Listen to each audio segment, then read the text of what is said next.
A proibição do Uber está caindo aos poucos na Justiça.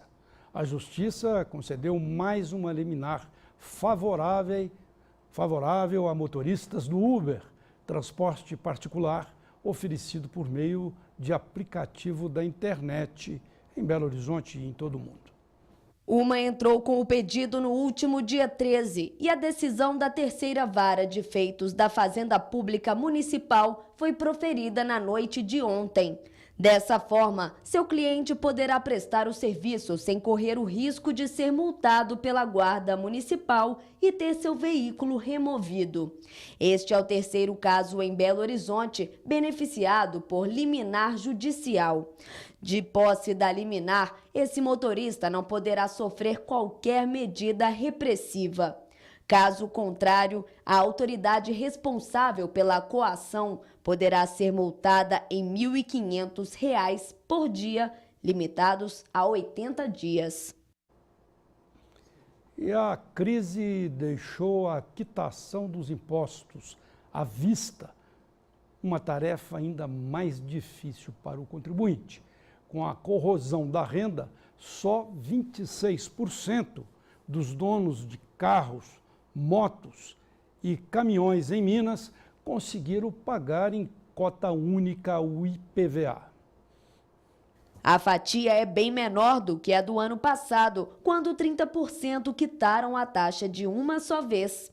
Em 2012, entretanto, quando a turbulência não havia atingido o país, 32% liquidaram a fatura total. Os dados são da Secretaria de Estado da Fazenda. Outro tributo típico de início de ano, o IPTU, cujo reajuste superou a casa dos 10%, também pesou no bolso.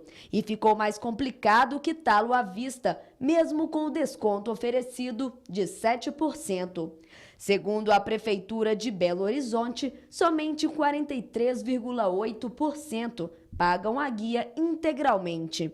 No ano passado, por exemplo, 46% haviam efetuado o pagamento de forma integral.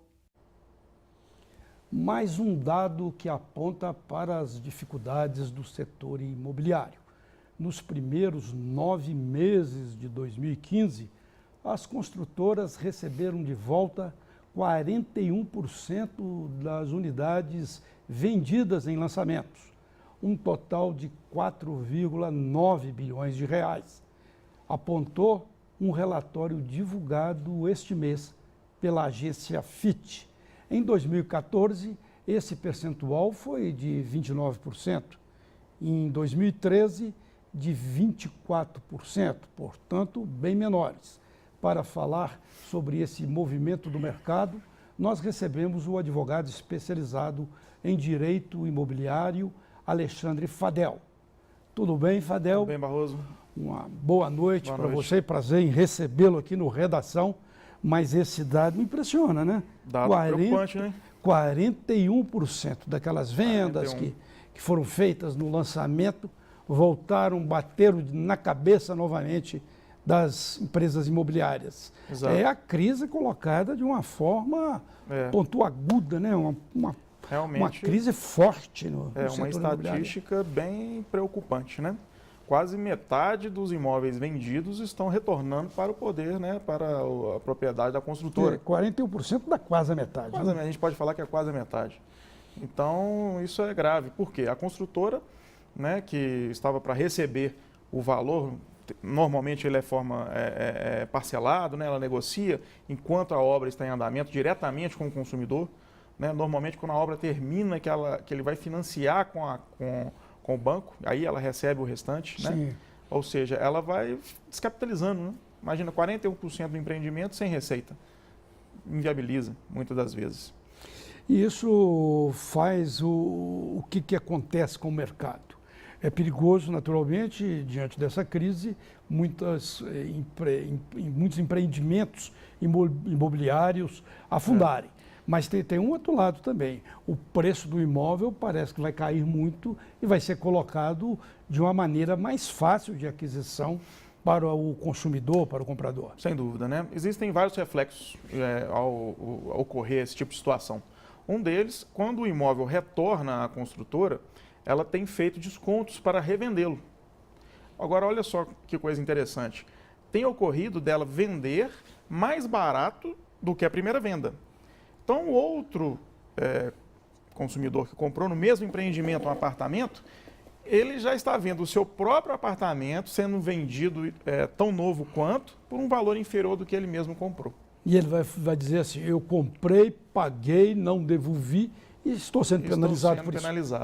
E muitas das vezes ele tem sim o direito de reclamar isso perante a construtora ou até ajuizar uma ação de ressarcimento, né, de perdas e danos. Afinal de contas, a construtora vende um produto por um preço e antes de entregar ele, ela começa a vender o mesmo produto mais barato para uma outra pessoa? Não pode. A lei da oferta e da procura aí não vai valer, não? Nesse caso, não. E interessante, muitos estão rescindindo esse contrato, nem tanto por causa da crise, mas por causa da crise, né, toda abrangente, mas por causa desse fato específico, porque ele comprou para investir e ao ver que quando ficar pronto esse apartamento, esse imóvel, enfim, não vai ter o preço que ele estimava ter, pelo contrário, às vezes mais barato do que ele mesmo comprou no lançamento, ele prefere desistir. Ele está entregando de volta, toma, eu não quero esse investimento, não é bom, eu vou correr para uma outra forma de investimento. Vou na bolsa, vou poupança, vou títulos, enfim, né? Tem uma gama de investimentos aí. Ô, Fadel, essa pergunta pode aparentemente parecer redundante, porque inclusive eu já fiz a você em edições anteriores aí da nossa conversa, mas hoje, assim, nós já estamos aí no segundo mês de 2016. Você poderia colocar um percentual de queda nos preços dos imóveis, por exemplo, em Belo Horizonte? Olha, a gente tem sentido no mercado, né, essa queda aí, em torno aí de 10% a 20%. Tá? Realmente existe. Você está batendo em até 20%. Até 20%. Agora, isso é muito pontual, depende muito do perfil do imóvel, a localização. Né? Às vezes a pessoa, na crise, tem uma dificuldade maior, ela está disponibilizando esse imóvel a um preço mais barato do que isso. Algumas vezes a gente vê isso. Então, um pouco difícil ter um percentual que vai atender toda Belo Horizonte, vamos colocar assim. Isso depende de regiões e do tipo de imóvel. Tá? Se um imóvel é mais barato, às vezes a crise nem atinge tanto. Você acha que bate mais nos imóveis mais caros? Imóveis, infelizmente, nesse momento de crise, a gente viu isso há muitos anos, né? Atinge mais uma classe média nesse momento do que a classe mais baixa ou a mais alta. Eu tenho visto que não só imóveis, como produtos de luxo e alto luxo não estão sentindo tanto essa crise. Né? A gente tem visto isso. A gente vê dados de vendas de veículos, de imóveis e outros segmentos. Mas assim, o imóvel mais baixo não cai de preço ou cai de preço? E o mais alto? Todos têm tido uma adequação de preço. Todos têm tido um estremecimento, né? Agora, aquela estagnação de não vender, aí a classe média, o imóvel mais médio, está sofrendo mais do que o muito baixo, porque o baixo, às vezes, ele tem programas de incentivo, ou o imóvel de luxo, por outros motivos aí, não tem sofrido tanto assim o impacto. Agora, a gente tem aí as Olimpíadas no Brasil. Tem até essa ameaça da Zika vírus, né? Que perigosa. Foi considerada... O vírus foi considerado uma calamidade mundial pela Organização Mundial de Saúde. E eles estão dizendo aí que não deve nem reduzir as vindas de pessoas para as Olimpíadas, mas eu acredito que vai reduzir sim, sabe? Embora esse otimismo. Mas, ao mesmo tempo, dizem que depois das Olimpíadas, essa crise do valor dos imóveis pode ser até maior e cair mais. Você acha que pode haver uma conexão? Barroso, a gente tem escutado tantas especulações em relação ao mercado, tá? Vindo para cá, eu estava lendo uma matéria de um especialista de imóveis na Bahia e dizendo que em 2016 já está apresentando um cenário de retomada lá. Estão bem otimistas no estado da Bahia. Lá em Salvador? Exatamente. Eu li uma matéria muito interessante, com dados também, percentuais. Lá está bem otimista. Então, é difícil a gente prever alguma coisa. Mas a Olimpíadas, ela não como a Copa do Mundo, que atingiu vários estados e cidades, né? A Copa do Mundo, as Olimpíadas está mais concentrada ali no Rio de Janeiro mesmo. Então, eu acredito que não vai haver um reflexo tão grande para todo o Brasil. Assim como a Copa do Mundo, sim. Foi um reflexo, né? Tiveram lançamentos imobiliários direcionados à Copa do Mundo. Muitos deles nem chegaram a finalizar até hoje. Né? A gente sabe na cidade aqui andando, vários hotéis e edifícios que não terminaram a obra até hoje e eram previstos para antes da Copa do Mundo como investimento, né? Muito bem, Fadel. Quer dizer que lá no Rio pode ter acontecido um inchaço Sim. nos preços e pode ter uma Pode, queda, o Rio né? pode, porque realmente ele está sendo bem valorizado ultimamente. Beleza, nós estamos aqui a Está no limite. 19h20 ao vivo, agradecendo ao advogado Fadel, que fala aqui com a agradeço. gente sobre o setor imobiliário. Boa noite para Boa você, noite. obrigado. E o Redação BH News volta logo após um rápido intervalo.